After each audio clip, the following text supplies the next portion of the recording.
ဖြစ်ပါတယ်ဥစွာပထမတော့ဒီလိုအခမ်းအနားမှာဧည့်သည်တို့တရားဝင်နေ CRPH ရဲ့ဥက္ကဋ္ဌတောင်းကိုယူထားတဲ့ပုံကိုတရားဝင်နေအခုလိုစကားပြောခွင့်ကြီးအခွင့်အရေးရတဲ့အတွက်ဘုရားသခင်ရဲ့ယေရှုတော်ကိုဥစွာချီးမွမ်းပါတယ်ဘုရားသခင်ရဲ့ယေရှုတော်ကိုဥစွာချီးမွမ်းပြီးတော့ကျွန်တော်တို့ရဲ့ဒီနေ့အစီအစဉ်မှာလည်းဘုရားသခင်ကောင်းချီးပေးလိမ့်မယ်လို့ယုံကြည်မျှော်လင့်ပါတယ် CRPH ဆိုတာရဲ့အနေထားရတော့စောစောကဒီ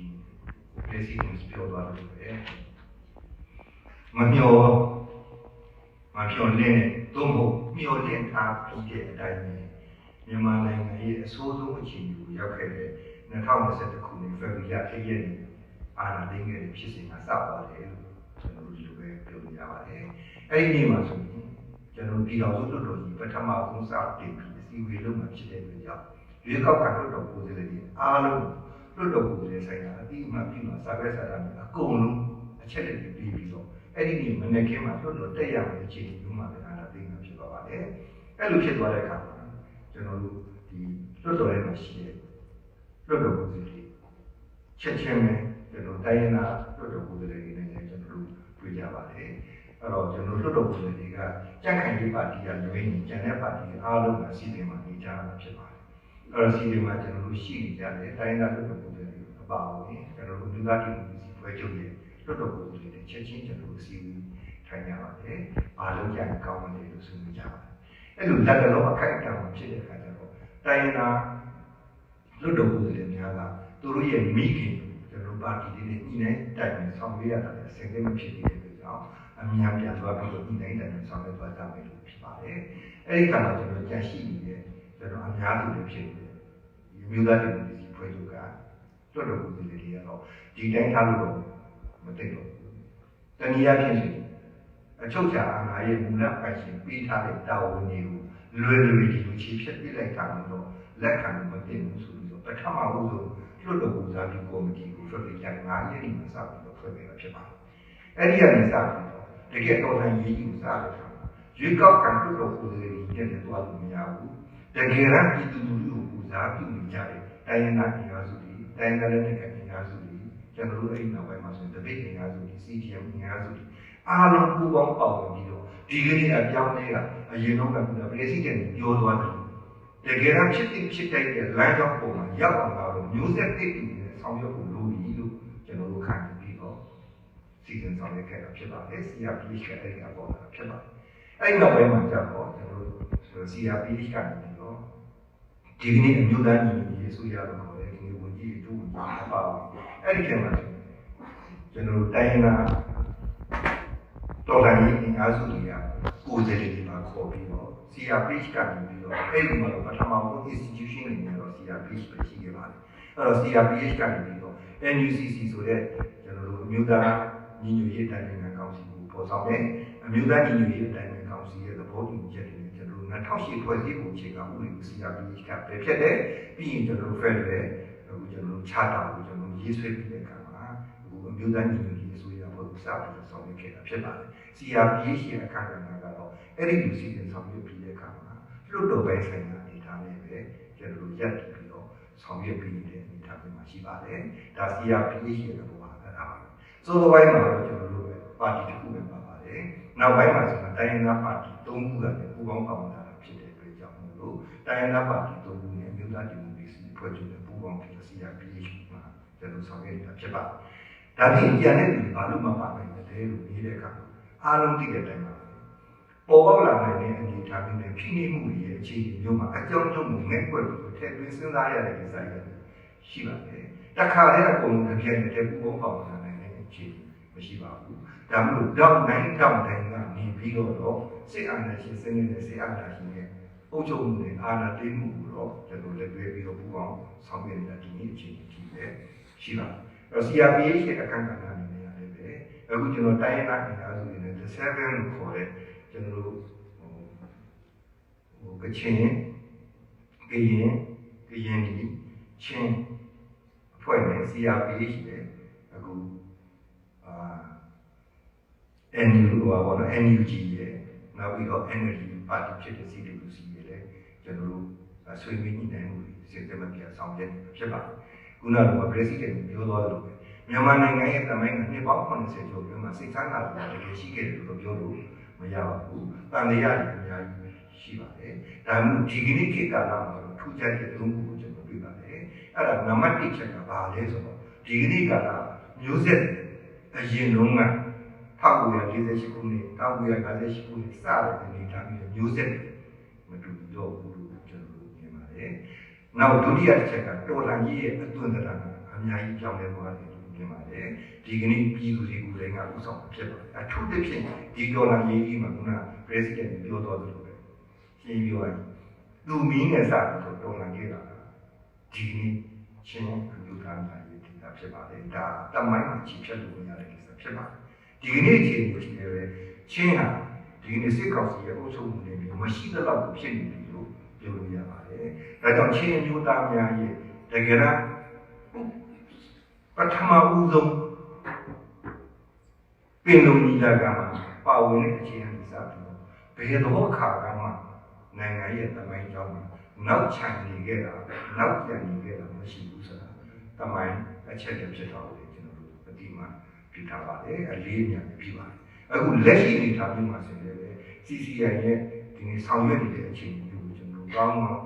သိပါတယ်ဘယ်လောက်ထိကျွန်တော်ပတ်ဖို့ကူညီနေဆိုတာကိုလည်းကျွန်တော်တို့တွေ့နေကြားနေတာဖြစ်ပါတယ်တကယ်တော့အားကောင်းကောင်းနဲ့အခုလက်ရှိမျိုးဒေါ်လာကြီးမှာလည်းဘယ်လောက်ထိကျွန်တော်တို့ထောက်ပံ့ကူညီပံ့ပိုးပေးနေတယ်ဆိုတာလည်းပဲကျွန်တော်တို့ကောင်းကောင်းသိရပါတယ်တနည်းအားဖြင့်ကျွန်တော်တို့တွေသိတယ်မဟုတ်ပါဘူးဖရာသခင်ကောင်းဆိုတာသိပါတယ်ဖရာသခင်ရဲ့ဆောက်ရှောက်မှုတွေအမြဲတမ်းရနေတယ်ဆိုတာလည်းပဲကျွန်တော်တို့ယုံကြည်ပါတယ်အဲ့တော့ကျွန်တော်အနေနဲ့အခုဒီမှာနောက်ထပ်ပြောရမယ်စကားကြတယ်ရှိတယ်ချင်းရတယ်နေတယ်ဆိုတဲ့အတွက်ကျွန်တော်အများကြီးတော့မထူးပြောရမရှိပါဘူးဘယ်လိုပဲဖြစ်ကျွန်တော်တို့ဒီကနေ့အခြေအနေမျိုးမှာတော့ပေါင်းစည်းမှုနဲ့တကယ်တမ်းသွားရမယ့်အခြေအနေမျိုးမှာနံပါတ်1ကျွန်တော်တို့မျိုးဆက်တွေမတူညီတော့ပါဘူးနံပါတ်2ဒီနေ့နိုင်ငံကြီးမှာပါဝင်တဲ့ participants အရင်တော့ခက်တယ်မတူတော့ပါဘူးဒီကနေ့ NUG ထဲမှာဆိုလည်းပဲကျွန်တော်တို့စဖွဲ့နေတဲ့ပုံစံတိုင်းရင်းသားတော်လှန်ရေးအင်အားစုတွေရဲ့ကိုယ်စားလှယ်တွေနဲ့စပြီးဖွဲ့နေတာဖြစ်ပါတယ်ဒါကြောင့် participants တွေမတူတော့ပါဘူး။နောက်တော်လှန်ရေးရဲ့အသွင်သဏ္ဍာန်လည်းမတူတော့ပါဘူး။ဒီကနေ့တော်လှန်ရေးကချင်းအမျိုးသားများအပါအဝင်မြန်မာနိုင်ငံမှာရှိတဲ့တောင်ပေါ်မြေပြန့်မဲ့ခွဲခြားအားလုံးကတန်းတူများအားလုံးပူးပေါင်းပါဝင်ဆောင်ရွက်နေကြတယ်ဆိုတာမျက်ကွယ်ကြည့်လို့မရပါဘူး။ဘယ်သူကမှဘယ်သူတဲ့ခေါင်းတစ်လုံးတာတယ်လို့ပြောလို့မရတဲ့အနေအထားမျိုးရောက်နေဖြစ်ပါတယ်။တကယ်တမ်းဆိုကျွန်တော်တို့ဘလောက်ပဲဖြစ်ဖြစ်ဖွင့်လူကြီးများဝါဒဖြူစင်တဲ့နိုင်ငံကြီးဖြစ်အောင်ဆိုတာစာထဲမှာမရှိပြီးတော့တကယ်ဒီကနေ့အချိန်ကြမှာပဲအကောင့်တွေပေါ်ရမယ်အခွင့်အရေးရရှိတယ်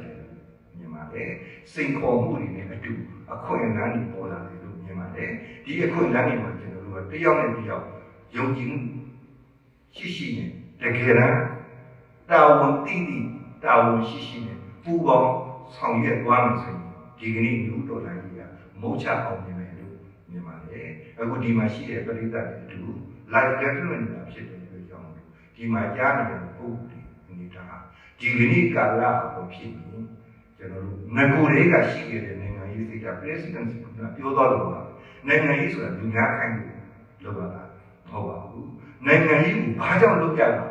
နိုင်ငံရေးမှာဘာကြောင့်ဒီလိုလောက်ထဲထဲဝင်လုပ်နေရလဲဆိုရင်ကျွန်တော်မြင်တာတစ်ခုပဲရှိပါတယ်ကျွန်တော်တို့ရဲ့လူအဖွဲ့အစည်းမှာမဖြစ်တဲ့တာဖြစ်နေသေးတဲ့ဒေသကြီးဖြစ်တဲ့တာမဖြစ်သေးတဲ့ယူ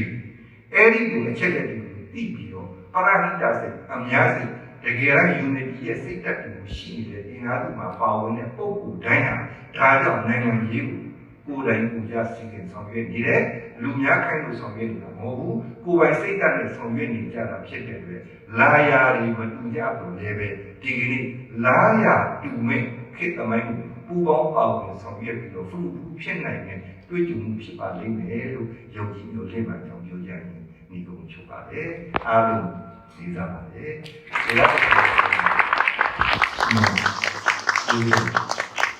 ဘောဇောဖြစ်ခေါ်ပါတယ်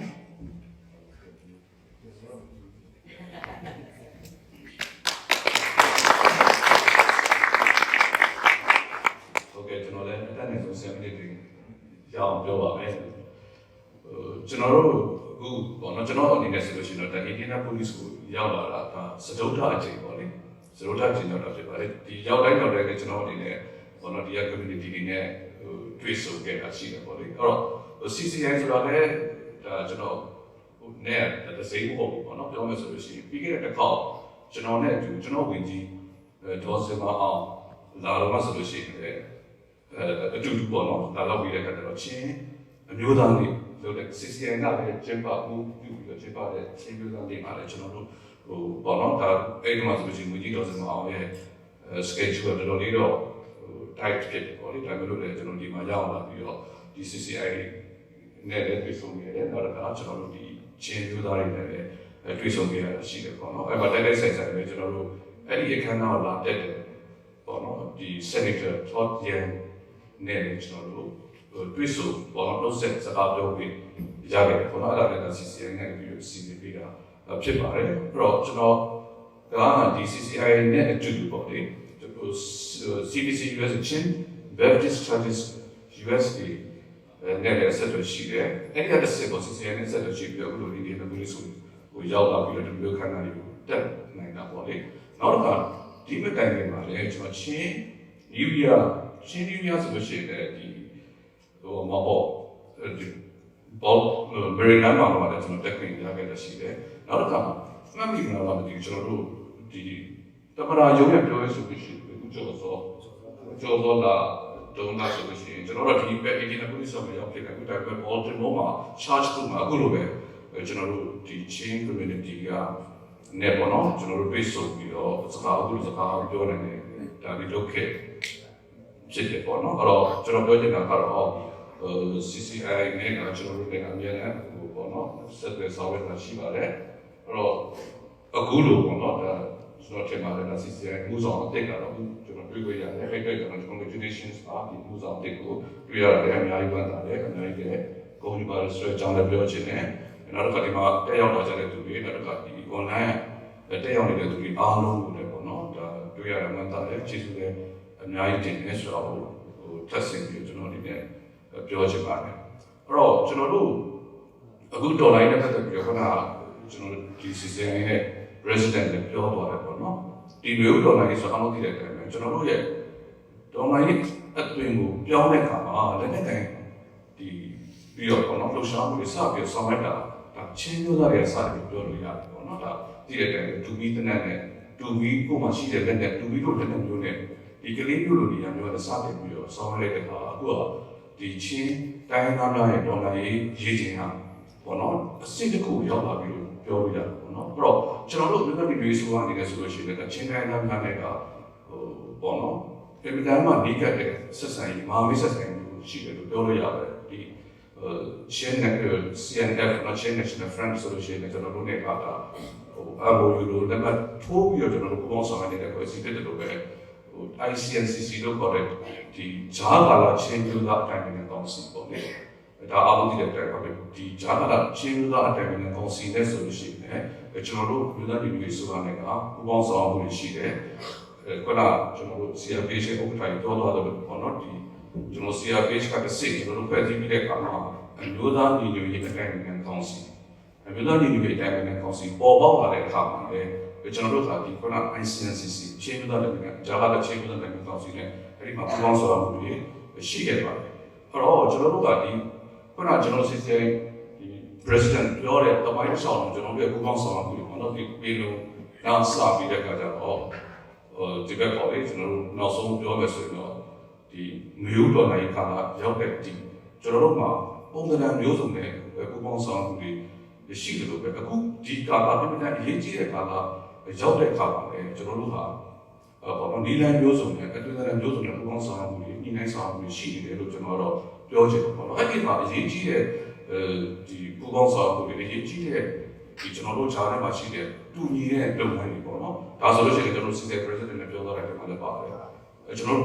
ပြည်တွင်းမှာရှိတဲ့အင်အားစုတွေထောက်ပံ့မှုတွေကိစ္စတွေ CDM တွေကိုဒီကဆိုချင်ကျွန်တော်တို့ CCI ကူညီခဲ့တဲ့ကိစ္စတွေကျွန်တော်တို့ဒါပေါ့နော်သိရှိခဲ့တဲ့အဲ့အတွက်ကိုလည်းကျွန်တော်ကျေးဇူးအများကြီးတင်ဆိုကြအောင်ဒီမှာအခွင့်အရေးတော့ပြောချင်တာပေါ့နော်အဲ့တော့ကျွန်တော်တို့အထူးသဖြင့်ပေါ့ဒီနိုင်ငံတကာမှာရောက်ရှိနေတဲ့အထူးသဖြင့်ဒီအမေရိကန်မှာရောက်ရှိနေတဲ့ချင်းလူသားတွေ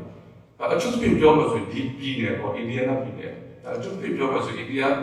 police ပြောပါလို့ဒီအားလုံးရဲ့ချင်းမျိုးသားများစုဒီမှာရောက်ရှိပြီးတဲ့အခါကျတော့ဘောနော်မျိုးဒီကမျိုးတွေနဲ့အခုဒီပန်ပိုးပေးနေတာကိုကျွန်တော်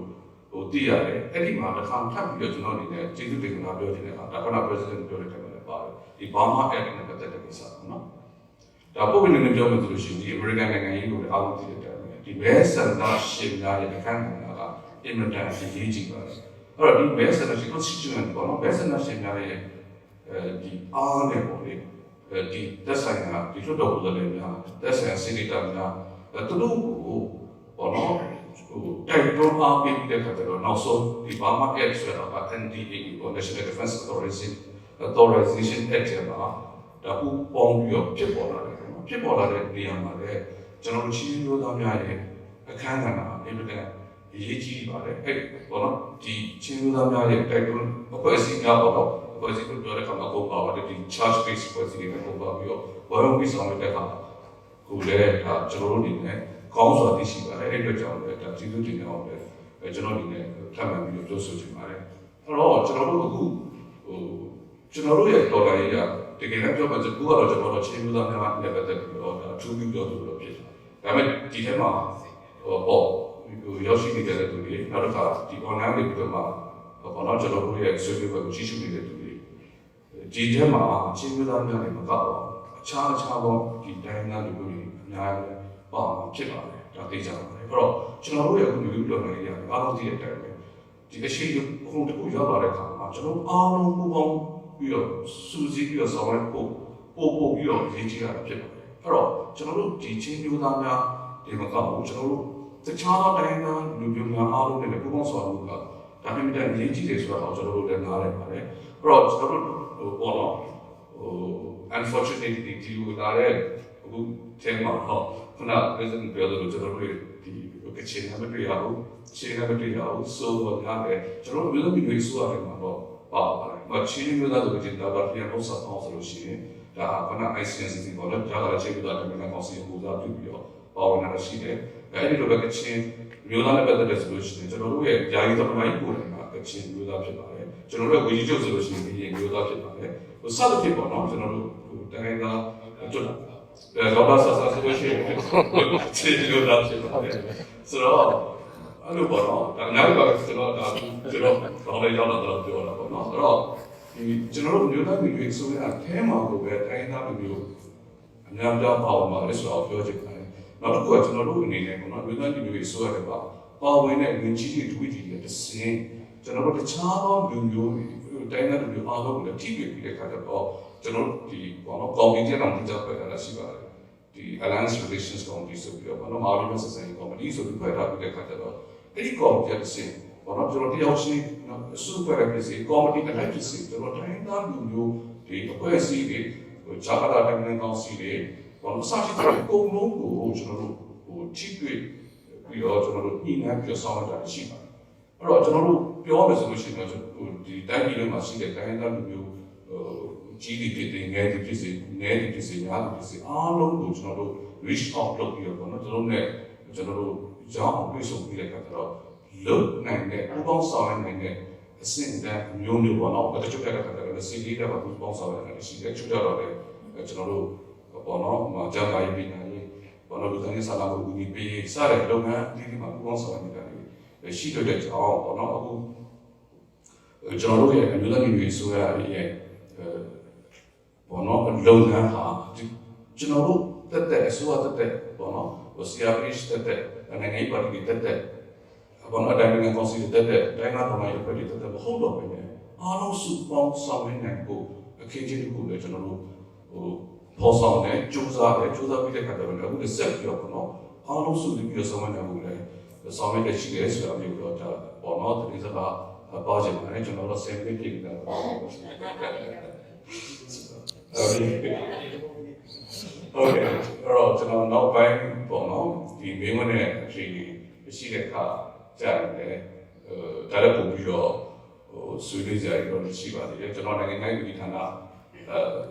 ဆိုပြီးတော့ကျွန်တော်ပြောတဲ့ကိစ္စတွေတော့နိုင်ငံရေးဂျာလေးဝီဒီတာကိစ္စတော့ပါတော့လို့ဖြစ်တယ်ပေါ့ဒါပေမဲ့ဘာပဲဖြစ်ဖြစ်ကျွန်တော်တို့စောတော့အရေးကြီးပြောမယ်ဆိုလို့ရှိရင်တော့ဘာမှအဲ့နဲ့ပတ်သက်တဲ့နည်းနည်းလေးကျွန်တော်ပြောပြီးတော့ဘာမှအဲ့နဲ့ပတ်သက်တဲ့ကိစ္စကတော့အားလုံးတောင်းနေချိန်ကြဒီတဲမှာပေါ့နော်ကျွန်တော်တို့အားလုံးမျိုးဆောင်ရတဲ့လူတွေဒီခြေမျိုးတော့ညာပေါ့ဒီမှာရောက်ရှိနေတဲ့ဒီတိုင်းကလည်းအားလုံးရဲ့ပူးပေါင်းဆောင်ရွက်မှုဒီ charge based organizations ပါလို့ခြားတော့ဘယ်စီကအားလုံးပူးပေါင်းဆောင်မှုကျွန်တော်ပြောလို့ဥပဒေတည်နေတော့ရပြီဒါပေမဲ့ကျွန်တော်တို့ပြီးသေးဘူးပေါ့နော်ပြီးသေးဘူးကျွန်တော်တို့ဒီဥပဒေကတကယ်တမ်းလက်တွေ့အကောင့်တွေပေါ်လာဖို့တက်တယ်ဘာမှမပြောဆက်ပြီးကြိုးစားဖို့လိုပါသေးတဲ့ extra တွေတော့ကျွန်တော်ပြောချင်တယ်ဘာလို့လဲဆိုတော့တကယ်တမ်းဒီဥပဒေကဟိုဘောလုံးလက်တွေ့ကြကြကျွန်တော်တို့ရရှိရမယ်အခုညီရရှိရမယ့်ကိစ္စတွေအကောင့်တွေပေါ်လာတဲ့ကိစ္စတွေကအခုအားရခြင်းနဲ့ပေါ်ရမရှိသေးတဲ့ကြောင့်ဒါအတွက်ကိုလည်းကျွန်တော်တို့အခုဒီမှာရောက်ရှိနေတဲ့ကျွန်တော်တိုင်းနဲ့လူတွေအားလုံးကဆက်ပြီးတော့ဘာမှမကျူပန်တော့ကြတယ်နော်ဒါတော့မျိုးလာတစ်ခုပြောတော့တခြားကိစ္စတွေလည်းအများကြီးရှိပါတယ်အဲ့တော့အရေးကြီးဆုံးကတော့ပေါ့နော်ဒီကလူတွေကထောက်ဖို့ကိုယ့်ရဲ့ဟိုဒီနေမှာရှိတဲ့ကိုယ့်ရဲ့လူတွေကိုယ့်ရဲ့အဖွဲ့အစည်းကိုယ့်ရဲ့ဒီတော်လိုင်းနေရာစုကိုထောက်ဖို့ဆောင်ရွက်နေတဲ့လုပ်ငန်းကိစ္စတွေလည်းဆက်လက်ပြီးတော့ပေါ့နော်ဒီအားမလျှော့ပဲဆွဲမလျှော့ပဲနဲ့ဆက်လက်ပြီးတော့ဆောင်ရွက်ကြတာအဲ့ဒါမှလည်းကျွန်တော်တို့အားလုံးပေါ့နော်ဒီတစ်ချိန်ကြိုင်ဒီလိုမျိုးတွေ့ဆုံပဲဒီလိုမျိုးခံတာเนาะကျွန်တော်ချင်းမျိုးသားတွေလို့ချင်းဒီဗီဒီယိုခံတာတွေဘောနော်တချင်းမှာပေါ့ပေါ့6တိုင်းနဲ့ညီမရဲ့ဒီနေ့ခံတာတွေအားလုံးကိုပြည်လို့မှာအားလုံးဝမ်းပြီးတော့အတူတူကရှင်းပြနိုင်မှာဖြစ်ပါတယ်အဲ့ဒီကိုကျွန်တော်ဆက်ပြီးကြိုးစားကြတာအောင်လို့ပဲပြောချင်တယ်ပဲကျွန်တော်အပြီးကုန်ချုပ်ပါတယ်ဆက်ပြီးတော့ပြည်လို့ပြောရဖြစ်ပါတယ်ဟုတ်ဆက်တယ်ယူတော့ကပထမဦးဆုံးချိန်ဖြစ်တော့ရောက်ခဲ့တာဖြစ်ပါတယ်။တစ်ခါမှမရောက်ခဲ့ဘူးလေဘူးကျွန်တော်ပထမဦးဆုံးချိန်ရောက်တာဖြစ်ပါတယ်။ဒါပေမဲ့ပထမဦးဆုံးချိန်ရောက်တယ်ဆိုပေမဲ့ဒီကခေါင်းဆောင်တွေ CCI တို့အခြားသောအဖွဲ့အစည်းကကျွန်တော်ရဲ့ချင်းခေါင်းဆောင်တွေနဲ့ကျွန်တော် online ကနေပြီးတော့မကြာခဏတွေ့ဆုံခဲ့ဘူးပါနော်။ဒီကခြေသားမှာထိုင်နေကြတဲ့ကျွန်တော်ရဲ့ဆရာတွေဆရာမတွေလည်းမကြာခဏစီဝေးလုပ်ခဲ့ဘူးပါတယ်နော်။အဲ့တော့ကျွန်တော်တို့ပထမဦးဆုံးဒီကိုရောက်ခဲ့တယ်ဆိုပေမဲ့ကျွန်တော်အမေရိကကိုရောက်တာတော့ကြာပြီဆိုတော့အမေရိကကိုရောက်ချင်းညမှာပထမဦးဆုံးစားခဲ့ရတဲ့ညတာသမင်းကကျွန်တော်ချင်းမိသားစုအိမ်မှာကျွန်တော်အပါမန်ငှားပေးထားတဲ့ဒီကိုမရောက်ခင်မှာပထမဦးဆုံးစားခဲ့ရတဲ့အိမ်ကချင်းမိသားစုရဲ့အိမ်မှာဖြစ်ပါတယ်။အဲ့တော့လည်းအခုကစားတယ်ကျေးဇူးတင်အောင်ပြောချင်ပါတယ်။ဘာကျန်ဆိုတဲ့အမအိမ်မှာကျွန်တော်စားခဲ့ရတာဖြစ်တယ်။နောက်ကျွန်တော်နေခဲ့တဲ့ community ကလည်းချင်းတွေအများဆုံးနေခဲ့တဲ့ community ဖြစ်တဲ့ Ellen Drive ဆိုလို့ရှိရင်ဒီလိုမျိုးတိတိကျကျပေါ်ဒီဘောက Ellen Drive လို့ရှိရင်အဲ့ဒီမှာကျွန်တော်နေခဲ့ဘူးပါဆိုတော့အဲ့တော့ကျွန်တော်တို့ CCI နဲ့ရောအဲ့တော့အခုပထမဆုံးစပြီးတော့လူချင်းတွေ့ကြရတယ်လက်ဆွဲနှုတ်ဆက်ကြရတယ်ဆိုတော့ပို့ပြီးတော့လွေးထွေးမှုရတယ်လို့လည်းကျွန်တော်တို့ထင်ပါတယ်ရှေ့လျှောက်လို့လည်းလုပ်နေအများကြီးလုပ်ကြရတယ်လို့ကျွန်တော်မြင်ပါတယ်နောက်တစ်ခုကတော့ CCI နဲ့မကဘူးကျွန်တော်တို့ချင်းလူမျိုးတွေရဲ့ CCI ရဲ့ဥဆောင်မှုနဲ့နော်အခုဒီ community တစ်ခုလုံးကိုcontribution လုပ်နေနိုင်တဲ့ကိစ္စကလည်းကျွန်တော်တို့တော်တော်မှဟောစရာကောင်းတော့အောင်မြင်မှုတွေရနေတယ်ကျွန်တော်တို့တွေ့ရပါတယ်အဲ့တော့လည်းကျွန်တော်တို့ဒါကကိုကျွန်တော်ပြောလို့ရတယ်နောက်တစ်ခုကတော့ပြည်တွင်းနဲ့ပတ်သက်ပြီးတော့ဆိုလို့ရှိရင်ထောက်ပို့လုပ်ငန်းတွေလုပ်နေတာဟာဒေါ်လာကိုတန်းနဲ့ချီနေပြီလို့လည်းကျွန်တော်ကြားရပါတယ်အဲ့ဒီအတွက်ပို့ပြီးတော့ကျွန်တော်တို့ဝမ်းသာရပါတယ်ပြည်တွင်းမှာအမေရိကန်မှာဒုက္ခရောက်နေကြတဲ့ကျွန်တော်တို့ရဲ့လူမျိုးတွေနော်ကျွန်တော်တို့ဒီစစ်ပြေးရှောင်တွေဒီလိုမျိုးလူတွေအတွက်ကိုဒေါ်လာတန်းနဲ့ချီပြီးတော့လုပ်ပေးနေတဲ့အတွက်လည်းထပ်ပြီးတော့ကျေးဇူးတင်အောင်ကျွန်တော်ပြောလို့ရတယ်။နောက်တစ်ခုကတော့ advocacy ကိစ္စတွေမှာအများကြီးကိုလုပ်နေကြတယ်။ Farmer Act နဲ့ပတ်သက်လို့အားလုံးလည်းပြောတော့ကျွန်တော်ဒါကိုချက်ချင်းပြီးတော့ပြောဖို့လိုတော့ထင်ပါတယ်။ဒီကိစ္စတွေမှာ advocacy ကိစ္စတွေ lobby ကိစ္စတွေဒါအပြင် fundraising ကိစ္စတွေဒါမှမဟုတ်ရင် direct action လို့ခေါ်ရဲကျွန်တော်တို့ဟို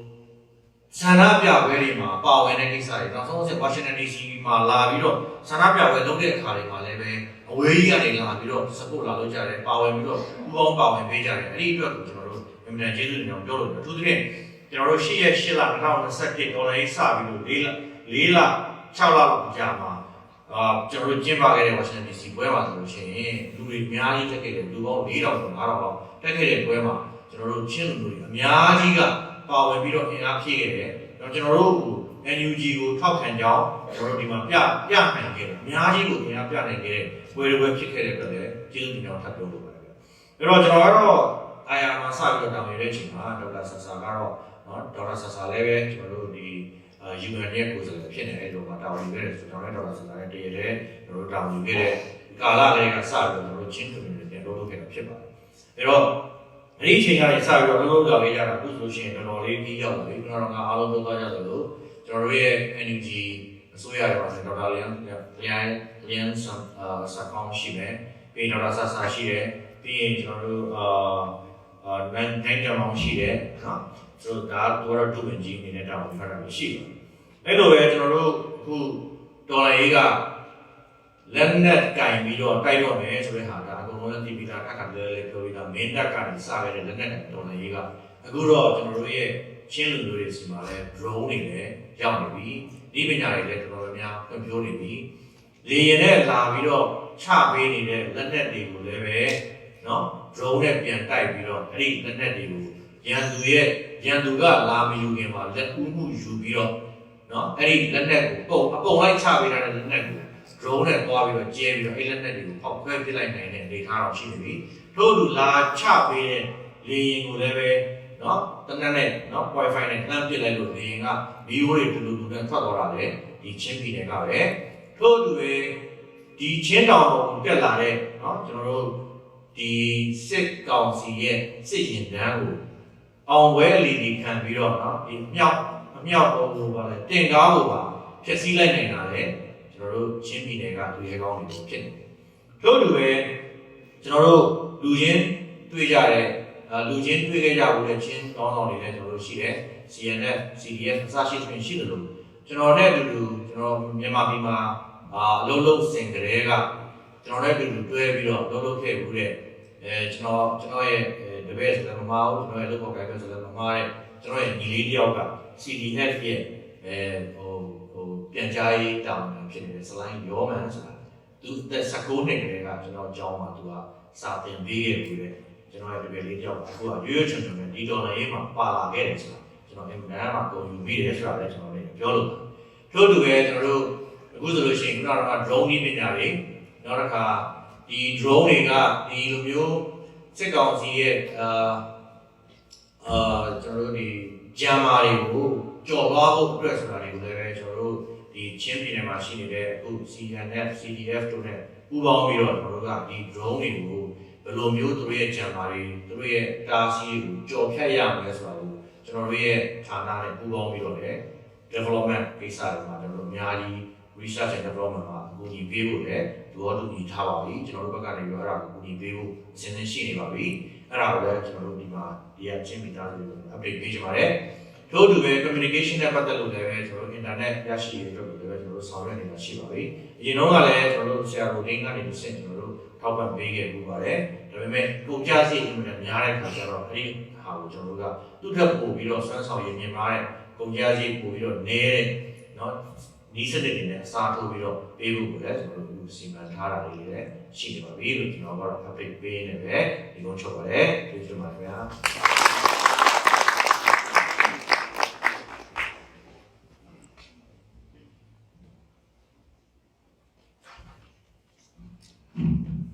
အားလုံးမင်္ဂလာပါ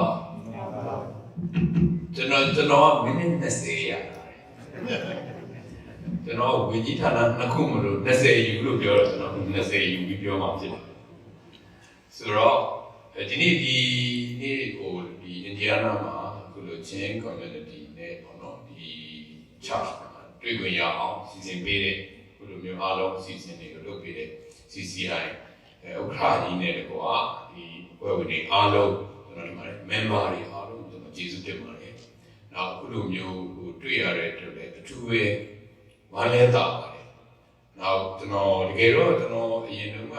ပြန်စဉ်းစားတော့ခုနကလည်းဒီမှာဟိုဟာတွေ့တဲ့ခါကျတော့ဒါတို့ကျွန်တော်ပြောသလိုပေါ့နော်။အရင်တော့လည်းတွေ့ဘူးတယ်ကျွန်တော်ဒီမှာနှုတ်ဆက်ကျွန်တော်ခုမတိုင်နဲ့ကိုဗစ်မတိုင်နဲ့ကျွန်တော်ဒီကိုရောက်ပါတယ်။ဒီကိုရောက်ပြီးတော့အဲ့ဒီတုန်းကရောက်တာတော့ကျွန်တော်ပမောက္ခချုပ်များကော်မတီဥက္ကဋ္ဌအနေနဲ့ရောက်တာဖြစ်ပါတယ်။ကျွန်တော်မြန်မာနိုင်ငံမှာအဲ့တော့ကတော့ဟို education reform ပြန်လုပ်နေတဲ့အချိန်မှာ higher education မှာရှိတဲ့တက္ကသိုလ်တွေအကုန်လုံး except တက်ကနေပိုင်းတဲ့တက္ကသိုလ်တွေမှာအပအားလုံးကျွန်တော်တို့164ခုရှိပါတယ်။အဲ့ဒီမှာကျွန်တော်ဥက္ကဋ္ဌအနေနဲ့မဲပေးပြီးကျွန်တော်ရွေးခံတော့ပမောက္ခချုပ်များကော်မတီဥက္ကဋ္ဌအနေနဲ့ဒီ higher education reform လုပ်နေတဲ့အချိန်မှာကျွန်တော်ဒီကိုရောက်တာဖြစ်ပါတယ်။အဲ့ဒီအချိန်တော့ကျွန်တော်တို့ပညာရေးကိုအခုလိုမျိုးဟိုပ EACI တို့ဒီချင်း community နဲ့တရားတွေနဲ့တွဲပြီးတော့ကျွန်တော်တို့ကောင်းဆုံးလုပ်နိုင်အောင်ပေါ့နော်နိုင်ငံတကာရောက်နေတဲ့အခုလိုမြန်မာ diaspora တွေချင်း diaspora တွေနဲ့ကျွန်တော်တို့ပေါင်းပြီးလုပ်နိုင်အောင်ဆိုပြီးဆွေးနွေးပြီးနိုင်ပြီးပြန်သွားပြီးကျွန်တော်တို့အကောင့်ထဲပေါ်ဖို့အတွက်စိတ်ဓာတ်တွေတက်ကြွနေတော့မှာပဲကုဖြစ်ကိုဗစ်ဖြစ်တယ်ကိုဗစ်ဖြစ်ပြီးတော့ကျွန်တော်တို့မသွားနိုင်မှာဖြစ်နေပြီးတဲ့အချိန်မှာကုဖြစ်သွားအဲ့ဒီအချိန်မှာတကယ်တော့အဲ့ဒီကကျွန်တော်နဲ့တူလာခဲ့တာဆိုရင်တူလို့ကျွန်တော်တို့နဲ့ရောက်ကျွန်တော်ကဒီဘက်ကျွန်တော်တော့လည်းရေးနေသူရှိနေဟိုလူကဆိုတော့ဟိုဘက်မှာရောက်လာဆိုတော့ဆိုလိုချင်တာကဘာလဲဆိုတော့ကျွန်တော်အဲ့ဒီတုန်းကတော့ကျွန်တော်ဒီကုမတန်နေကျွန်တော်တကယ်တော့ကျွန်တော်တို့ဟာအခုလိုမျိုးပေါ့တော့တိုင်းပြည်ကိုပြန်လဲထူထောင်နိုင်ဖို့အတွက်ကြိုးစားနေကြတာဖြစ်ပါတယ်ဒါပေမဲ့ခုဖြစ်သွားတဲ့အချိန်မှာကျွန်တော်ကိုလည်းတူတူပါပဲသူတို့ခုဖြစ်တဲ့နေ့နောက်တစ်နေ့မှာလာခေါ်ပါတယ်ကျွန်တော်ဒီစကားစားလာခေါ်ပါတယ် SCC ကကျွန်တော်ကိုယာလူကြီးတစ်ခုပေးပြီးလာခေါ်ပါတယ်ကျွန်တော်အနေနဲ့ကျွန်တော်ကြောင်းမျိုးကြောင်းပြပြီးကျွန်တော်စဉ်းစားဖို့နေဆိုပြီးပြောလိုက်ပြီးတော့ကျွန်တော်ဒီ February လ10ရက်နေ့မှာကျွန်တော် CDM လုပ်တာဖြစ်ပါတယ်ဒီဟာကိုကြိုတင်ပြင်ဆင်ပြီးတော့ဒီကျွန်တော်ရဲ့တက္ကသိုလ်နဲ့ခုနကဘောင်ဘတ်များကော်မတီနဲ့ပတ်သက်တဲ့ငွေကြီးတွေကိုအကုန်လုံးကိုပိတ်စီးရင်းနေပိတ်ရှင်းရပါတယ်။နောက်အားလုံးဒီအတိုင်းပဲကျွန်တော် COVID ကို control လုပ်နေတာဆိုရန်ကုန် COVID center တွေ19ခုရှိတဲ့ဟာနဲ့ပတ်သက်ပြီးငွေကြီးတွေနောက်အဲ့ဒီမှာ COVID ကလည်းတနေ့မှာ5ယောက်ပဲဖြစ်တော့တာဖြစ်တယ်အဲ့ဒါတွေကိုကျွန်တော်ပိတ်ပြီးတော့အဲ့ဒါရှင်းပြီးတဲ့အချိန်မှာရှင်းရနေမှာကျွန်တော် CDM လုပ်ပါတယ် 7 days ဆိုပြီးဘာကြောင့်လုပ်လဲဆိုတော့တကယ်တော့ကျွန်တော်တို့အားလုံးသိတဲ့အတိုင်းပဲကျွန်တော်တို့ကဒီမြန်မာနိုင်ငံပညာရေးကအနှိမ့်ဆုံးကျန်းမာရေးဆိုတဲ့ကမ္ဘာပေါ်မှာအနှိမ့်ဆုံးရောက်အားလုံးသိတဲ့အဲ့ဒီအချိန်မှာကျွန်တော်တို့ကဒါပြန်လဲထူထောင်တဲ့အချိန်ထူထောင်မှုကြိုးစားနေတဲ့အချိန်မှာမြန်မာနိုင်ငံဘယ်နေရာမှာရှိနေတယ်လဲဆိုတာကိုပြန်ကြည့်တော့ဒါ World Ranking နဲ့အားလုံးကြည့်တွေ့ပါလိမ့်မယ်ပညာရေးဆိုရင်အောက်ဆုံး10နိုင်ငံမှာရှိ2008 2009အောက်ဆုံး10နိုင်ငံကျန်းမာရေးဆိုတဲ့အောက်ဆုံးမှာကျွန်တော်တို့အောက်မှာတနိုင်ငံပဲရှိတယ်ဆိုမာလီယာနိုင်ငံတစ်နိုင်ငံပဲရှိတယ်။အဲ့ဒီအခြေအနေမျိုးဖြစ်အဲ့ဒီအခြေအနေမျိုးကနေပြီးတော့ပြန်လည်ထူထောင်မှုကြိုးစားနေတဲ့အချိန်မှာဒီလိုမျိုးဖြစ်တော့ကျွန်တော်တို့ဒီမခံနိုင်ဘူးတော့။နောက်တစ်ခေါက်ပြန်သွားလို့မရ။နောက်တစ်ခေါက်ပြန်မသွားချင်တော့ဘူး။အဲ့ဒီလိုမျိုးကဘာပေါ်မှာတကယ်တော့အားလုံးသိတဲ့အတိုင်းပဲကျွန်တော်တို့မှာတောင်တန်းကြီးတွေရှိတယ်နော်ဟို snow cap mountain ရှိတယ်မြေကြီးတွေရှိတယ်တောင်တန်းတွေရှိတယ်နောက် Delta area ဆိုတဲ့ area တွေရှိတယ်ပင်လယ်ရှိတယ်အဲ့လိုတိုင်းကြီးကဘာပေါ်မှာရှာကြည့်တော့ကိုရှာကျွန်တော်တနေ့နှစ်ခုသုံးခုလေးခုတော့ရှိမယ်လို့ထင်အဲ့လိုနိုင်ပြီးမျိုးကအဲ့တော့စင်းရဲနေရတာဒီလိုမျိုးကဥပဒေကြီးပြောသွားတယ်ပဲအဆက်ကျွန်တော်တို့ဒီစစ်အာဏာရှင်နဲ့အာဏာရှင်တွေကဒီကျွန်တော်တို့နိုင်ငံစနစ်ကြောင့်ဖြစ်တယ်ဒီစနစ်ကိုတော့ကျွန်တော်တို့ပြန်တော့သွားကြတော့ဒါကြောင့်ကျွန်တော်တို့နိုင်ငံလွတ်လပ်ရေးရပြီးကနေကတခါမှမရခဲ့အခြေအနေမျိုးကျွန်တော်တို့အားလုံးအတူတကွကိုယ်ကြမှာကိုဖန်တီးပြီးကိုယ်ပိုင်စီမံပြဋ္ဌာန်းပိုင်ခွင့်နေနဲ့အတူတူနေနိုင်တဲ့နိုင်ငံဖြစ်ရမယ်ဆိုတဲ့ရည်ရွယ်ချက်နဲ့အားလုံးသိပြီးသားပါနော်။ဆရာနာရှင်ပြေရှားမယ် Federal Democracy နိုင်ငံတည်ထောင်မယ်ဆိုတဲ့ရည်ရွယ်ချက်နဲ့အဲ့ဒီရည်ရွယ်ချက်တွေစောစောကပြောတဲ့နောက်တစ်ခါဒီလိုမျိုးကျွန်တော်တို့စစ်အာဏာသိမ်းတာ3က4ကဖြစ်ခဲ့ပြီးပေါ့လေအဲ့ဒါကိုနောက်ထပ်ဖြစ်လို့မရဘူးနောက်ထပ်အဖြစ်မခံနိုင်ဘူးဆိုပြီးကျွန်တော်တို့ CDM လုပ်ခဲ့တာဖြစ်ပါတယ်အားလုံးသိရတယ်ပဲကျွန်တော်နိုင်ငံရေးသမားမဟုတ်ဘူးကျွန်တော်ဆရာဝန်ကျောင်းဆရာပဲဆရာဝန်ကျောင်းဆရာဒီအချိန်မှာဒါကိုအားကြောင့်လုပ်ရတယ်ဆိုတော့စောစောကပြောရအောင်ကျွန်တော်လုံးဝဖြစ်ခံနိုင်တော့ဘူးနောက်ထပ်ဒီလိုမျိုးတိုင်းပြည်ဖြစ်လို့မရတော့ကျွန်တော်တို့တွေရဲ့မျိုးဆက်ကျွန်တော်တို့ဒီချင်းမျိုးဆက်တဲ့တိုင်းရင်းမျိုးဆက်လူနေစုမျိုးဆက်အကုန်လုံးမြန်မာမှာရှိတယ်များအကုန်လုံးရဲ့ generation ဒီလိုမျိုးအမှောင်တွေမှာကျွန်တော်တို့မထားနိုင်ဘူး။ဒါကြောင့်ကျွန်တော်တို့ဒီနေ့ဒီတော့လာရေးကိုလုပ်နေတာဖြစ်ပါတယ်။ဒါဒါကကျွန်တော်တို့အဲ့လိုပဲခံယူပြီးလို့အဲ့တော့အဲ့ဒီဟာတွေကိုကျွန်တော်တို့လုပ်တဲ့အချိန်မှာစောစောကဟိုဒီကဆရာပြေဥက္ကဋ္ဌကြီးပြောသွားတယ်ပေါ့နော်ကျွန်တော်တို့ဒီ CDN တွေအပါအဝင် နော်ဦးစားပြုမှုတွေအားလုံး NUCC မှာဖွဲ့စည်းပြီး NUC နဲ့ NUG ကိုကျွန်တော်တို့ဖွဲ့ပြီးတော့အဲ့ဒီကနေအစဉ်ကျွန်တော်တို့ရာကိုဒီနေ့တော်နိုင်ရေးကိုလုပ်ကြလုပ်တဲ့အချိန်မှာကျွန်တော် NUCC မဖွဲ့ခင်နေကချင်း community နဲ့ကျွန်တော်တို့တွေ့ကြတယ်အရန်ဒါကျွန်တော်ဟိုကပြလို့ပြောတော့ကျွန်တော်အရန်အားကိုးပါတယ်ချင်း community ကိုအားကိုးတယ်ဒိုင်ယာနာဖွဲ့စည်းလို့ကျွန်တော်တို့အားကိုးပါတယ်ဘာဖြစ်လို့လဲဆိုတော့ကျွန်တော် CDM လုပ်တဲ့အချိန်မှာလည်းအားကောင်းကောင်းနဲ့အားလုံးသိမှာပါတပြည်နယ်လုံးနှီးပါတရားရခိုင်လုံးနှီးပါ CDM လုပ်ခဲ့တာချင်းကရင်တရားရခိုင်လုံးလုပ်ခဲ့တာဖြစ်ပါတယ်ဆိုတော့အဲ့ဒီလိုမျိုးဒါကျွန်တော်တို့တော်လှန်ရေးအတွက်တိတိအားကောင်းတဲ့နေရာဒေသတွေမရှိဘူးအဲ့တော့အဲ့ဒီကနေကစစ်ခဲမှာအားလုံးသိပါတယ်ကျွန်တော်တို့ CDM ဒီဟိုတွေ့ကြတဲ့အခါမှာကျွန်တော်တို့စစ်ခဲမှာဒါ CDM ကြောင့်ရန်တရားကိုရချင်းပြည်နယ်ရဲ့ချင်းကြီးကရဲ့စကားစာဘက်ကစီမံအုပ်ချုပ်တဲ့ရန်တရားကြီးကလုံးဝပြတော့ဖြစ်တယ်။ဘာဖြစ်လို့လဲဆိုတော့တရားအရာခိုင်လုံး CDM ကိုချင်းရလို့ဖြစ်တယ်။ဆိုတော့အရာကိုကျွန်တော်တို့အားလည်းရလို့အားလည်းကိုပါ။ဒါကြောင့်ကျွန်တော် CDM Success Committee အနေနဲ့ပထမအဆုံးတွေ့ခဲ့တာချင်းနဲ့ကျွန်တော်တို့တွေ့ခဲ့ပြီးတော့ဆွေးနွေးတိုင်ပင်ခဲ့တာဖြစ်ပါတယ်။ CDM ကိုဘယ်လိုမျိုးကျွန်တော်တို့ဆက်ပြီးတော့ sustain လုပ်ပြီးထိပြီးတော့ဒီအားမျိုးပေါ့နော်တရားရခိုင်လုံးဆိုတော့သူ့ရဲ့ဉာဏ်နဲ့ရက်နေပြီးရင်အဲ့ဒီဉာဏ်တရားကိုကိုကသိကိုပြန် run လုပ်နေတယ်နော်ဒီ CDM တွေကိုလည်းခုလည်းဒီတိုင်းမှာခုလည်းချင်းမှာပြန်ပြီးတော့ချင်းဉာဏ်တရားကိုကျမ်းမာရေးဉာဏ်တရားပညာရေးဉာဏ်တရားတွေကိုဒီ CDM တွေနဲ့ပဲလေ့ပတ်နေတာဖြစ်ပါတယ်ဆိုတော့အဲ့တော့ကျွန်တော်တို့ဒေါ်လာရေးကိုပြန်သုံးသပ်ကြည့်မယ်ဆိုရင်အားလုံးသိတဲ့အတိုင်းပဲအရင်တုန်းကဖြစ်ခဲ့တဲ့များဒေါ်လာရေးတွေနဲ့မတူကွာခြားချက်က CDM မှာတော့ထူးခြားတယ်လို့ကျွန်တော်မြင်ပါတယ်နေရာတိုင်းမြို့တိုင်းရွာတိုင်းဒေသတိုင်းမှာ CDM ရှိတယ်အဲ့ဒီ CDM တွေကနောက်ဆုံးသူတို့တွေကိုအားလုံးဆိုတော့အားလုံးသိတဲ့အတိုင်းပဲကျွန်တော်ဆိုရင်အခုဆရာဝန်လူနာပြုဆရာမစေကြောင်းသူစေကြောင်းသားလူနာပြုသင်တန်းကျောင်းသူကျောင်းသားအားလုံးခုနလို ambulance တွေကိုပါဝင်တဲ့ emergency crew တွေပါဝင်82ယောက်ရှိပြီကျွန်တော်တို့အသက်ခံအဲ့ဒီလိုမျိုးအသက်ခံရတဲ့နေရတာကိုကျွန်တော်ဒီတိုင်းမှကြည့်မနေနိုင်ဒါကြောင့်တော်လှန်ရေးအားလုံးခုနပြောလို့ CDM တွေနော်ဟို public CDM ပြည်သူတွေကလည်း CDM လုပ်တယ်ဝန်ထမ်းတွေကလည်း CDM လုပ်တယ်ပုဂ္ဂလိက CDM ဒီ CDM နေရာတိုင်းမှာရှိနေတဲ့ CDM တွေကဘာလို့ကြလဲတီးမခံနိုင်တော့တဲ့အတွက်ကိုကာဝယ်ဖို့အတွက်လက်နဲ့ကန်တော်လှန်ရေးဖြစ်တာဖြစ်ပါတယ်ဒါကြောင့်လည်းပဲဘယ်တော့မှတော်လှန်ရေးနဲ့မတူပဲနေရာတိုင်းမှာလက်နဲ့ကန်တော်လှန်ရေးပေါ်ပေါက်လာတာဖြစ်ပါတယ်ဆိုတော့နေရာဒေသတိုင်းကနေပြီးတော့ပေါ်လာပြီးတော့လက်နဲ့ကန်ပြီးတော့တော်လှန်ရတဲ့အတွက်လေဒီနေ့ဒီအချိန်ဒီနေရာကိုရောက်နေတယ်လို့ကျွန်တော်တော့မြင်ပါတယ်အဲ့ဒီမှာလည်းအားလုံးသိနေတယ်နဲ့ခုဆိုရင်ချင်းမှာဆိုရင်တော်တော်လေးကိုအနေထားအခြေအနေတစ်ခုကောင်းတာဖြစ်တယ်။ကောင်းဆိုတော့သူကအားလုံးပါဝင်ပြီးတော့ခုလိုမျိုး CDM လုပ်တယ် CDM နဲ့လက်နက်ကင်ဒေါ်လာရေးကိုပြောင်းလိုက်တဲ့အခါမှာချင်းဒေတာ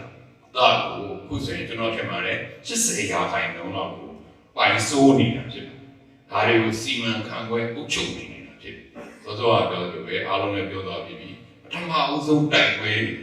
ရရလက်နက်ကိုဆွဲပြီးတော်လှန်ခဲ့တဲ့နေရာမှာလည်းချင်းအောင်ဆောင်ခဲ့တာဖြစ်တယ်။ခုဒီနေ့တော်လှန်ရေးထဲမှာလည်းထူးထူးခြားခြားအောင်ပွဲတွေကိုရအောင်လုပ်နိုင်တာလည်းချင်းပဲဖြစ်တယ်လို့ဟိုးရင်ကနေကလည်းရာဇဝင်မှာလည်းရှိခဲ့တာဖြစ်ပါတယ်။ဒါကြောင့်ကျွန်တော်တို့အရန်ကိုကျေးဇူးတင်တယ်ဂုဏ်ယူတယ်အားကိုးတယ်လို့ဒီချင်းကိုကျွန်တော်ပြောတယ်။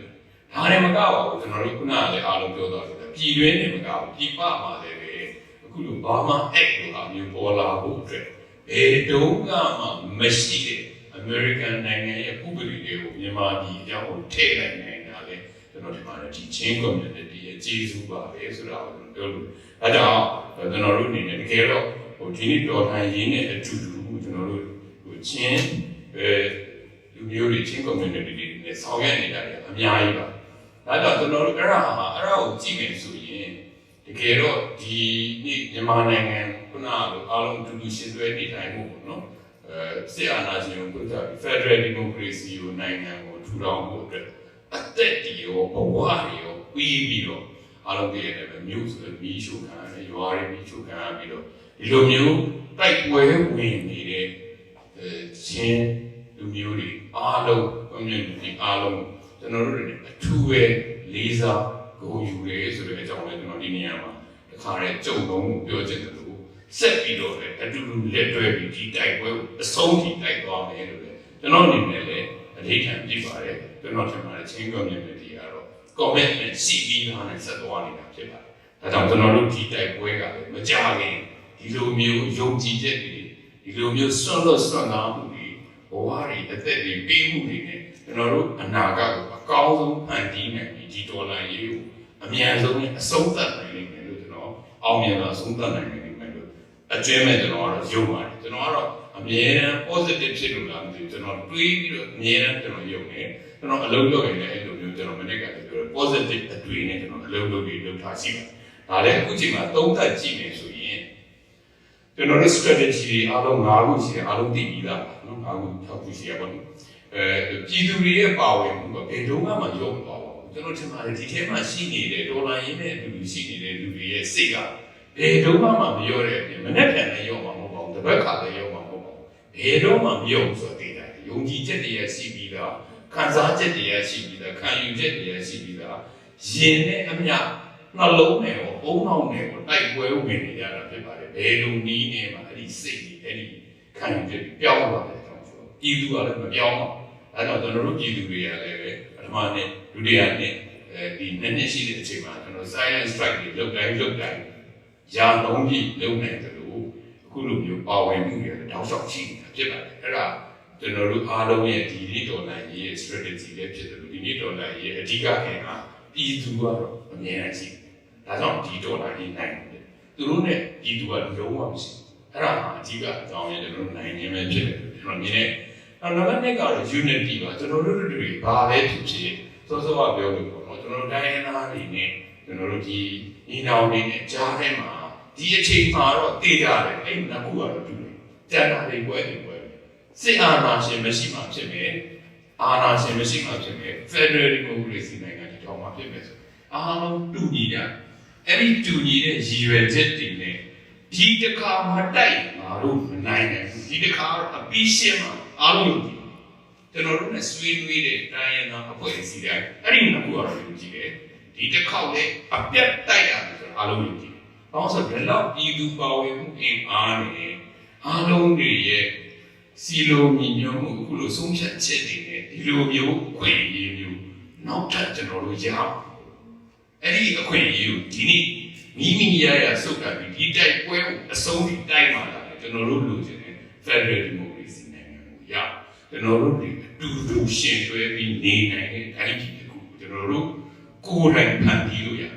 စစ်တပ်ကနေတောင်းယူလို့ရမယ်ဟာစစ်တပ်ပြီးလို့ရတာမျိုးလည်းကျွန်တော်တို့ယူမှာကိုဟာကိုရေးကိုဟာကိုတီးဆောက်တဲ့နိုင်ငံကိုကျွန်တော်တို့လုပ်နေမှာဖြစ်တယ်ဆိုတာကိုကျွန်တော်တို့ယုံကြည်တယ်လို့အားလုံးလည်းယုံကြည်တယ်တိုင်းရင်းသားတွေအကုန်လုံးလည်းယုံကြည်တယ်လူနည်းစုတွေလည်းယုံကြည်တယ်ဆိုတော့ယုံကြည်ချက်ကကျွန်တော်ထင်ပါတယ်ဒီ unity ကိုဖန်တီးနေတယ်လို့ထင်တယ်ကျွန်တော်ထင်ပါတယ်ကျွန်တော်တို့နိုင်ငံမှာဒီလောက်ကျွန်တော်တို့နိုင်ငံရဲ့တက်တန်းတစ်လျှောက်ဒီလောက်တယောက်နဲ့တယောက်ယုံကြည်ပြီးလက်တွဲနိုင်တဲ့အနေအထားမျိုးဘယ်တော့မှမရှိဘူးဒီခွင့်ယူကျွန်တော်တို့ယူပြီးဒီပွဲကိုအဆုံးသတ်ရတယ်လို့ကျွန်တော်မြင်ပါတယ်နိုင်ငံတကာအနေနဲ့ကတော့အကြောင်းမျိုးမျိုးတွေရှိတယ်ကျွန်တော်တို့နိုင်ငံမိုးစောပြောတယ်ကျွန်တော်တို့နိုင်ငံကိုနေရာလေးရွှေ့ထားလို့ရတယ်ကောင်းတယ်ဘာလို့ geopolitics ကအရင်ကကြီးတယ်ပေါ့နော်အိန္ဒိယနဲ့တရုတ်နဲ့ကြားထဲမှာရှိတယ်နော်ဒီ Indo-China မှာအရေးကြီးတဲ့ strategic နေရာဖြစ်နေတယ်ဆိုတော့ပဲကျွန်တော်တို့တိုင်းပြည်ရဲ့တရားစာလာတွေလည်းပေါ့နော်ဆက်သွယ်ရလည်းကောင်းဆိုအဲ့ဒီဟာကျွန်တော်တို့အတော်လေးကိုတကယ်တော့ခက်ခဲတယ်ဒါပေမဲ့ကျွန်တော်တို့ဒီဒါကိုအားလုံးပေါ့လေဆိုတော့တိုင်းရင်းသားအားလုံးကိုစားပြုမှုတွေပါဝင်တဲ့ NUCC တို့ NUG တို့အပြင် plus ဒီအာဂျန်နဲ့ခဏတိုင်းနိုင်ငံကောင်စီတွေရောလက်နက်ကိုင်ဒေါ်လာရေးဖွဲ့စည်းတွေရောပါတီတွေရောအားလုံးကပေါက်ပြီးဘာလို့ထိမ့်သိမ့်ပြီးသွားနေတဲ့အတွက်ဒီနေ့ဒီချိန်ဒီနိုင်ငံတကာရေးရတယ်ပတ်သက်ကျွန်တော်တို့ကချိန်မှမမာတယ်အဲ့ဒါကိုလည်းတေချာမှန်မှန်နဲ့ဒါလည်းအမှားခံလို့မရတခုခုမှားသွားတယ်ကျွန်တော်တို့ဒေါ်လာရေးလာပြီးတော့ impact ဖြစ်အောင်ဆိုအိန္ဒိယနဲ့ဆက်ဆံတယ်အိန္ဒိယအနေထားကိုလည်းအမြဲတမ်းစောင့်ကြည့်ပြီးကျွန်တော်တို့လုပ် ရှားနေတယ်တရုတ်နေတာဟောလည်းစောင့်ကြည့်ဒါကြောင့်အဲ့နိုင်ငံတကာရေးရာအနေနဲ့လည်း strategy တစ်ခုချပြီးတော့အခုဒီဆောင်ရွက်နေကြတယ်အားလုံးနဲ့ဒါကိုအသေးထားတဲ့ထားသွားနေတယ်ပေါ့နော်ဆိုတော့ပြီးတော့မှ9မိနစ်လောက်ဆိုတော့ defect ပေါ့ defect ဖြစ်တယ် defect ဒီတစ်ခါတော့ defect ဖြစ်တယ်မရှိဘူးတော့ဘာဖြစ်လို့လဲဆိုတော့ကျွန်တော်တို့ခုလိုမျိုးခံယူတဲ့ယုံကြည်ချက်တွေနဲ့ဒီဘက်ကရှိပြီးဟိုဘက်မှာဘာခံယူတဲ့ဘာယုံကြည်ချက်မှမရှိဘူးသူတို့စစ်တိုက်နေတာအဓိပ္ပာယ်ကတစ်ခုတည်းပဲရှိတယ်အားလုံးကဒီစစ်အာဏာရှင်အတွက်တိုက်ပေးနေရတယ်လူတစုအတွက်စစ်တိုက်ပေးနေတယ်ဆိုတော့ဒါရှင်းပါတယ်နော်တစ်ဖက်ကတိုင်းပြည်ကိုအကောင်းဆုံးဖြစ်အောင်လုပ်ဖို့နော်လူတွေအများတန်းပေါင်း50 60ကိုဒီတာယာဝါပြောဖို့တိုင်းပြည်တွေဒီဘက်ကတော့ကျွန်တော်တို့အဲ့လိုမျိုးတိုင်းပြည်တွေတက်ရမယ်ဖြစ်တယ်လူတိုင်းအသက်တွေပြရပြီဒါကျွန်တော်တို့တွေလည်းဒီဒေါ်လာရေးစားတဲ့နေ့နဲ့ငါသေလို့ရပြီဆိုပြီးဒီဒေါ်လာရေးကိုလုပ်အားလုံးမှမျိုးကျွန်တော်ပထမအဦးဆုံးရေးတဲ့စာငါသေလို့ရပြီဆိုပြီးရေးခဲ့တယ်ဖြစ်ပါတယ်ဆိုအားလုံးကအဲ့ဒီလိုမျိုးပါဝင်ထားတာဖြစ်တယ်ဟိုဘက်ကလူတွေရဲ့ခံယူချက်ကျွန်တော်တို့ခံယူချက်လုံးဝမတူဘူးအဲ့ဒီခံယူချက်မတူခြင်းဟာဒီ defect ကြောင့်အများကြီးဖြစ်ဆက်လက်ဖြစ်တယ်မကြခင်ပို့ဆိုးလာတယ်လို့ကျွန်တော်ထင်တယ်။ဘာလို့ဆိုကျွန်တော်တို့ဘက်ကစစ်ရေးဖိအားတွေရောနိုင်ငံရေးဖိအားတွေရောအခုလိုပြည်သူလူထုဖိအားတွေပိုအားကောင်းလာနေဟိုဘက်ကပို့ပြီးတော့ပျက်စီးတာပဲဖြစ်တယ်။ဆိုတော့ဒါကြောင့်လည်းမကြခင်ကျွန်တော်ထင်ပါတယ် tipping point တစ်ခုရောက်ပြီးဒီကွဲသွားလိမ့်မယ်။ကျွန်တော်ကတော့အများကြီးယုံကြည်နေတာ။ကောင်းတဲ့ဘက်ကတွေ့။ဆိုတော့နောက်တစ်ခုကတော့ခုနပြောလို့ပါပဲကျွန်တော် defensive ဝါနေခုချိန်မှာ offensive ကိုပြောင်းဖို့ပြင်နေတယ်အားလုံးလည်းသိပြီးသားပါနော်မင်းတက်ကပြောတဲ့ဒီနေ့ကမင်းတက်ကကျွန်တော်တို့ interview မှာပြောသွားတာရှိသလိုကျွန်တော်တို့ချင်းဘက်ကဒီဖွဲ့စည်းပြီးအားလုံးလည်းအစင်းနဲ့ပြင်နေကြဘယ်ချိန်သိရလဲဆိုတော့အစင်းနဲ့ပြင်နေဘာလို့ဆိုတော့တူတဲ့ချွန်ပြီးသိနေလို့တော့မရှိဘူးအားလုံးတစ်ပြိုင်နဲ့ထဲလုံးမှာဆိုတော့ပြောလို့ဒီဟာတွေကအောင်တယ်နော်ခုနတစ်ဖွဲ့တည်းလုပ်ခဲ့ကြပြီနော်ခုနလိုကချင်တို့ကရင်တို့အားလုံးပေါ်လေကချင်တို့ရခိုင်တို့တစ်ဖွဲ့ချင်းစီလုပ်ခဲ့ကြပြီဒီဟာမအောင်ဘူးဒါတပြိုင်နဲ့အားလုံးလုံးလိုက်မှလာပြီးရင်ဒီဟာကိုတွန်းပြီးတော့ဖြုတ်တယ်ပြီးစောစောကဟိုလေချောင်းတွေပါတယ်လေလေမချောင်းနိုင်တော့ဘူးလေဒီအိုင်းနဲ့ထဲတာအားလုံးအဲ့ဒီဟိုမင်းတက်ကနေပြီးတော့အင်တာဗျူးမှာပြောတော့ရှိပါတပြိုင်နက်တည်းတာနေရာ350တပြိုင်နက်တည်းတိုင်သူတို့မှာဟယ်လီကော်ပတာပြန်နေအဲ့တော့မရှိဘူးเนาะအဲ့တော့ဟယ်လီကော်ပတာလည်းနေနေတော့မပြန်ရဲတော့ဘူးဆိုတော့ကျွန်တော်နိုင်ပါသေးတယ်အဲ့ဒါဟုတ်ပဲဒါကြောင့်ဒီဟာကိုကျွန်တော်တို့ပြောရစီတပြိုင်နက်တည်း offensive ကိုသွားနိုင်မယ်ဆိုရင်ဒီတော့ကျွန်တော်နိုင်မယ်လို့ပြောပါတယ်အဲ့ strategy တွေနဲ့သွားနေတယ်သွားနေတဲ့အချိန်မှာရရှိလာတဲ့နေရာဒေသတွေကိုလည်း administration တွေအကောင်းဆုံးဖြစ်အောင်လုပ်နိုင်ဖို့ကြိုးစားနေတယ်ချင်းရတဲ့ချင်းဒေသမှာဒါကိုစီမံခန့်ခွဲဖို့ချုပ်နိုင်အောင်ကြိုးစားတယ်။ကရင်နေရတဲ့ကရင်နေဒေသမှာကြိုးစားတယ်။အချင်းရတဲ့ကြိုးစားတဲ့ကိုကျွန်တော်တို့ဒီစကိုင်းကိုမကွေးလို့ဆိုတယ်ဒါတွေကဒါကိုကြိုးစားရနေရင်လည်းခုနစကိုင်းဖူရလို့ပြောလို့ဒါပေါ်လာတာပဲ။အဲ့ဒါလေးကိုကျွန်တော်တို့တွေအသေးချာထိန်းကြောင်းပြီးကောင်းကောင်းနဲ့သွားနိုင်မယ်ဆိုရင် administration စီမံခန့်ခွဲအုပ်ချုပ်မှုတွေကထိန်းသိမ်းပြီးသွားနိုင်မယ်ဆိုရင်ကဘာကကျွန်တော်တို့ပြောနေတယ်ကဘာကဝေဖန်နေတယ်စိုးရိမ်နေတယ်မြန်မာပြည်တစားစီဖြစ်သွားမယ်လို့ဖေးဖြစ်သွားမယ်လို့ chaos ဖြစ်သွားမယ်လို့ဆိုတော့မဖြစ်နိုင်ဘူးကျွန်တော်တို့တွေကိုယ်ပိုင်စီမံခန့်ခွဲမှုတွေကိုပိုင်နိုင်နဲ့စီစီလုံးလုံးညီညီညွတ်ညွတ်နဲ့အပေးယူမျှနေတာထိန်းသွားမယ်ဆိုရင်သူဒေတာနဲ့ထိန်းသွားမယ်ကျွန်တော်တို့တိုင်းပြည်သူတို့ပြောသလိုပြိုကွဲသွားတယ်ကြောက်ကြည့်အဲ့လိုလေကျွန်တော်တို့ပြိုကွဲလိုက်လို့ယုံကြည်ဘူးအားလုံးကရာဟိုပဲဥတည်ပြီးဆွေးနွေးနေကြတယ်ဆရာကြီးကောင်းစီကပြောသွားသလိုပဲအားလုံးဖွေးထိုင်ပြီးနေ့တိုင်းဆွေးနွေးနေတာကြုံမှဆွေးနွေးတဲ့ကိစ္စပေါ့တပတ်တစ်ခါနှစ်ပတ်တစ်ခါမှလုပ်နေ့တိုင်းဆွေးနွေးပြီးဒါကိုစီစဉ်နေတာဖြစ်တဲ့အတွက်စိတ်လည်းအယမ်းပူကြပြီးတော့ဆွေးနွေးနေတယ် NUG တခုလည်းပေါ့တိုင်းနိုင်ငံကောင်းစီရောပါဝင်တဲ့သူတွေကတော့ဆွေးနွေးတာဖြစ်တဲ့အတွက်ကျွန်တော်စိတ်ထဲတော့ကျွန်တော်ထင်တယ်အဲ့ဒီလောက်ကြိုးစားအားထုတ်မှုဟာအလဟတာမဖြစ်နိုင်အဲကျွန်တော်တို့တိုင်းပြည်ပြွေးတောင်ရှိဘူးအားလုံးခုလိုမျိုးပေါ့နော်အားလုံးကပါဝင်မှုတွေစူးစီးမှုတွေတက်ကြွမှုတွေခံယူချက်တွေနဲ့ကျွန်တော်တို့ဒါကိုတိဆောက်သွားနိုင်တယ်post ခုနပြောတဲ့ဒီဟာပြီးတဲ့အချိန်မှာဒေါ်လာရေးပြီးတဲ့အကောင်းဆုံးနိုင်ငံတို့ကိုတည်ထောင်နိုင်မယ်လို့ကျွန်တော်ထင်မြင်ယူကြပါ အလားတူကပညာရေးကျန်းမာရေးနဲ့ပတ်သက်ပြီးတော့ပညာရေးကျန်းမာရေးမမြင်အဲ့ဒါမပြောလို့ကျွန်တော်ပြောမှပြောနော်ပညာရေးကျန်းမာရေးနဲ့ပတ်သက်ရင်ချင်းနဲ့ပတ်သက်ရင်ကျွန်တော်တို့ရဲ့ခံယူချက်နဲ့ကျွန်တော်တို့ဒီလုပ်နေတယ်နိုင်ငံတကာအကူအညီပဲရပြည်တွင်းကနေပြီးတော့ဒီNUG ပြည်သူ့မှပြည်သူကိုတို့ပဲရကျွန်တော်တို့ဦးစားပေးပြီးလုပ်တာနှစ်နေရာရှိပါတယ်ချင်းကရင်ကြီးစကိုင်းတို့မကွေးတို့နောက်မှစဉ်းစားပြီးကျွန်တော်တို့လုပ်တာဘာကြောင့်လဲဆိုတော့ပထမဦးဆုံးခုလိုထိချုပ်နိုင်တဲ့ဒေတာပို့ပြီးခိုင်မာအောင်ကျွန်တော်တို့ပညာရေးကျန်းမာရေးကိုကျွန်တော်တို့ပတ်စံရတဲ့အချိန်ပထမဦးဆုံးသုံးခဲ့တာချင်းဖြစ်ဒုတိယကရင်ကြီးဖြစ်ဘာပြောလဲဆိုတော့ဒီနေရာတွေခိုင်မာမှကျွန်တော်တို့တော့ဒီကိုအားကောင်းမှာဖြစ်တယ်လို့ဒီနေရာတွေကအရင်ဆုံးနဲ့ control ရခဲ့တာဖြစ်ပါတယ်ဒါကြောင့်အဲ့ဒါကိုသုံးတာဖြစ်ပါတယ်ပညာရေးကျန်းမာရေးနဲ့ပတ်သက်ရင်ဒီနေရာတွေကိုဦးစားပေးပြီးဆောင်ရွက်ပါတယ်ခုလည်းပဲဒါကြုံလုံးတစ်ခါတည်းကြွားရတယ်နိုင်ငံတကာအကူအညီတွေဟာ2020နောက်ပိုင်းကျွန်တော်စတင်ရရှိဖြစ်ပါတယ်ပညာရေးနဲ့ပတ်သက်ရင်2.4 million ကျွန်တော်တို့ European Union ကနေရပါတယ်ဆက်ပြီးဒီကျွန်တော်အခုရောက်နေတာလေအဲ့ဒါကို US ကနေဘယ်လိုပုံစံမျိုးနဲ့ရအောင်ယူလဲဆိုတာရောက်နေတာဖြစ်ပါတယ်။နောက်ကျန်းမာရေးနဲ့ပတ်သက်ရင်ပြီးခဲ့တဲ့နှစ်က 8.4 million ကျွန်တော်တို့ big donors ရနေရဒီနှစ်20 million ရဒီခု2023-24 20 million ရတာဖြစ်ပါတယ်ကျွန်တော်တို့ဒီနေ့ရတယ်ဒီမှာ project QR နဲ့တင်ပါမှာတော့ဆွေးနေလို့လေသူတို့ကလည်း about 3-4 million လောက်ရှိတဲ့ပစ္စည်းတွေကိုလှူဖို့ရှိပါတယ်အဲ့ဒီလိုမျိုးနဲ့ကျွန်တော်တို့ရရင်အခုဇက်အားလုံးတင်တယ်ကျွန်တော်ချင်းမစေးမဆောင်ဘူးနော်ချင်းမစေးမဆောင်ရခိုင်မှာစေးမဆောင်နော်ကျွန်တော်တို့ကရင်ထဲမှာစေးမဆောင်ကရင်မှာစေးမဆောင်